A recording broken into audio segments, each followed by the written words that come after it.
pwede sabihin natin na dahil naging uh, hindi na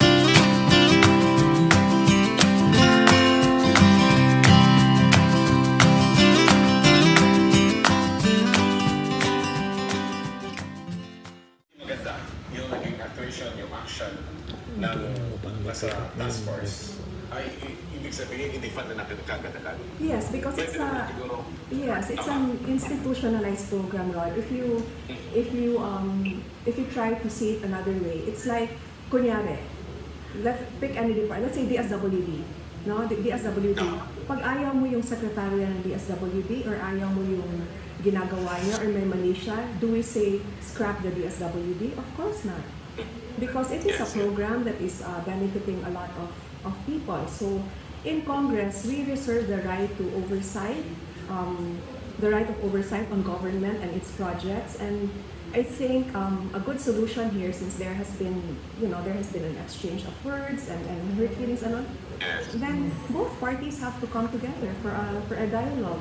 The stakeholders sa LCAP and then those involved in the congressional committees are responsible for the funding. Then let's see how the program is being used. But I do know for a fact, Rod, that it has helped people. I even have inunahan kita, Rod, ha, because I want people to know na how good this is. So I really asked for the numbers in terms of how many benefited from the program. So ilan ba ang nagbalik loob from 2016 to 2021, there have been a total of 14,721. In 2020, yung mga rebel returnees. Kasi ang kalaban naman palagi natin is people are recruited thinking that armed conflict is their only chance at a better life, which isn't the case, because we all want the same thing. We all want development to happen, but are the opportunities available for all? Not always, kasi yung ibang mga barangay walang roads, walang healthcare. Tama. Oo. This is communism, insurgency is a social issue. Address the social problems, then you resolve the problem of insurgency. Yes. Parang nakikita natin and na-appreciate natin yung fund na sinasabi mo, yung 20 million. Imagine barangays having no roads at all. Yes. Walang mainom na tubig na pagkukunan ng pwedeng inumin na tubig and then suddenly meron. I-defund na lang natin kasi naging bastos yung spokesperson. I-defund na lang natin kasi naging parang alisin na nila yung red tagging, parang hindi naman tama. So as you said, yung figures na sinasabi mo, 14,000, what year was that, Congresswoman Torres? This is from 2016 to 2021. Yung mga rebel returnees, 14,721. Okay. Buong Pilipinas yan. Yes, and that translates to, that's just the number of rebel returnees. You multiply that by members of their family, so that's how much it has impacted. And more than that, the deepest, darkest barangays up in the mountainside, sila yung pinaka-vulnerable for armed conflict kasi sila yung madaling ma-recruit. So the government is on the side of the people. The government doesn't want war, but any vulnerable community, the elements will go there and say, sumama ka na sa amin, pinabayaan ka ng gobyerno. So why will you go against a program that is actually addressing that? All right. Now, moving forward, yung problema kasi dito parang yung mga tao sa NTF-LCAP ay there's something wrong with these people. Kaya naapektuhan yung pangalan at yung noble intention ng programang ito. So, moving forward, sabi mo nga, nasa Congress yung oversight, na ipatawag nyo na ba yung mga tao dito sa NTF-LCAP? More than napagsabihan lang, meron na bang call para alisin yung mga masasamang elemento dito para at least hindi masisira yung sinasabi na natin napakagandang adikain at beginning ng programa ito. I'm sure it's just a matter of time, Rod. I'm sure you've also heard that a lot of legislators have been calling for the officials, no, who have wronged the people and the establishment by way of how they communicated. I think it's really a messaging problem, and because na any position is a position of responsibility and accountability, I am all for having the officials held accountable, no? But like I said, that should not be at the expense of a program that has actually worked well for the government. And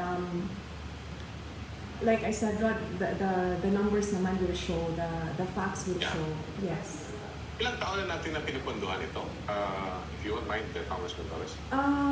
This is I think the fight kasi it's very much also, I'm sure it's always been in our Rod, no? Except that it's the leadership kasi sometimes it becomes more intensified depending on the priorities of the leadership. But what the message really that I want to share, no, is that government is on the side of the people, and just because it is not perfect all the time, it does not mean that it does not want to work for the people. It's so hard being an elected official nowadays. It's doubly hard because we have this pandemic that we are fighting. I think mga 2018 talaga to na-fund yung barangay, Rod, 2018. There have been efforts in the past administrations, but I think it's really been put in the GAA for it to be a sustained effort since 2018. Kaya naman pala yung mayor namin dito, si Mayor Tanya, sa lungsod ng Iloilo, ayaw ng defunding ng NTFL. Kasi sabi na niya, malaking pera mawawala sa barangay. Yes. It's in place already. So, and of course, this is the city of Iloilo. While Iloilo province, medyo red yung category kung insurgency pag-uusapan natin in some parts of the province of Iloilo. Iba, in other parts of the country na medyo mainit-init pa yung usapin ng insurgency. And yung pagpasok ng pondo ng gobyerno, lalong-lalo na yung paggawa natin ng mga road projects, malaking tulong to at implication sa peace and order campaign natin. Yes. And maipa-feel natin sa taong bayan na the government is working for you. Yes. There is the government. The government is on the side of the people. On the side of the people. And I'd like to, because you mentioned Mayor Treñas, no? Matagal ko yan nakasama sa Kongreso. He is a brilliant public servant, and Iloilo is very lucky to have somebody as devoted and as dedicated as Mayor Jerry working for you. All right. On the other hand, nakita ko rin kanina, I was reading some backgrounders as to this statement of yours sa NTF-LCAP. Passionate ka din sa anti-terrorism bill. Yes. It's closely... Wala sa ganda mo, wala sa beauty mo, wala sa... Very fragile yung mukha mo ngayon. Tinitingnan ko, pero parang lahat ng issue of involvement mo, parang anti-insurgency, anti-terrorism.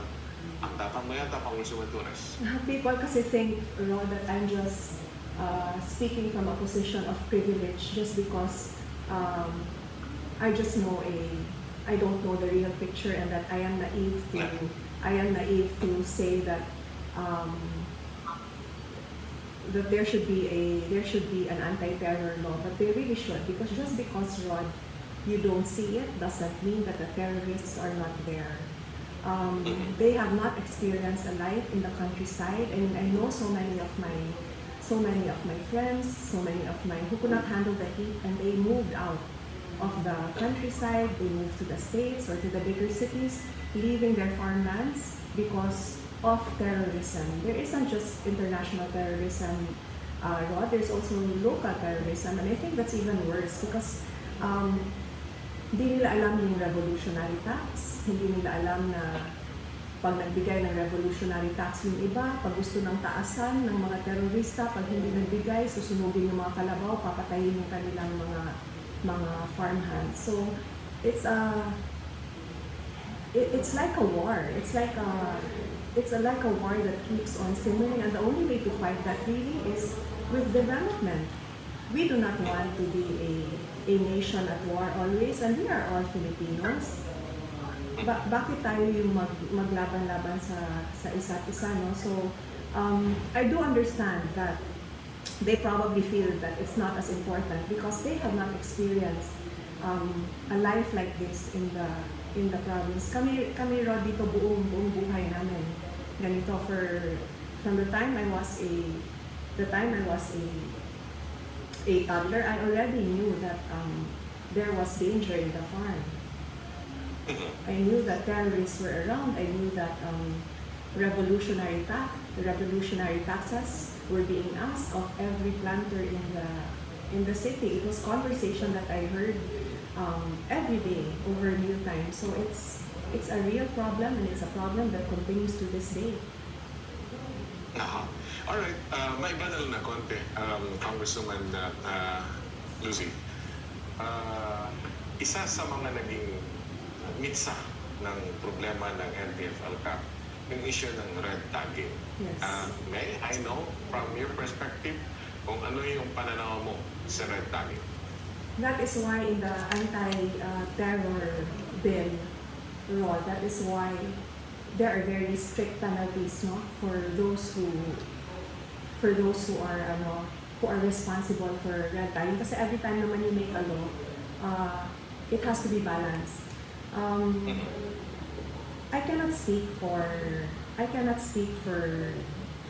the AFP, no, yung mga nagsabi ng gano'n, but at best I'd say na they are, alam mo yung ano, Rod, yung iba yung perspective nila because their task is to keep the community safe, and they are asked to see the signs, to really see if totoo bang may red tagging or not. I think ang naging mali lang dito is on a suspicion pa lang, or haka-haka pa lang, parang hinatulan mo na baka I mean, you know how words can hurt. That's why I say accountability is very important. It's the anti-terror law provides a process for red tagging. It's not a loose process lang na pwede mong sabihin. That's why we have to be responsible for our words, Lord, because words can really hurt. Yes, that's why we have to be very careful. Yan ang gusto ko sa sinabi mo na accountability. Kasi people are afraid at nagagamit to the disadvantage ng government yung may noble intention ng mga legislations like this anti-terror bill, legislation law, and then now this NTF-ELCAC, nagagamit against them. Yes. Because of this people na reckless sa kanilang mga pinagagawa at pinagsasabi. Sabi mo nga, pag nasabi mo na words can hurt, and mahirap na bawiin yan. Now, kung gagamitin yan sa propaganda, yun, dali ka dun. Oo, kahit na nag-sorry na, di ba? Kahit kung kunyari nag-sorry na, pwede pang mga anak, and that's why, yes, that's why it's very important to be mindful of what you say and to be mindful of the facts. I think it's a lesson for all. I think it's just very important to know our whys, no? We can agree or disagree on any issue, but it's important to maintain a level of respect so that we can hear both sides of the story, because there are always two sides to every story, no? And having said that, Rod, we are in the middle of a pandemic. We are all on the same boat, and we all have to keep afloat. So there are so many programs na lumalabas, and we do not have to choose between two good programs that are actually good. I'm talking about community pantries on one hand and the LCAP on the other hand. They can both coexist. Hindi naman kailangan na mamili tayo. Pareho namang maganda. I think the community pantries speak of how we as a people are innately good. May bayanihan spirit talaga. But we also have a responsibility to keep our community safe. We have to provide opportunities for barangays to prosper, and the development cannot be centered just in Metro Manila. Matagal na natin naririnig na development has to be branched out to the countryside para hindi lang yung the grass is always greener in the big cities. It's beautiful in the countryside. But for it to be beautiful and for progress to reach the countryside, we really have to maintain peace and order. There can be no development without peace and order.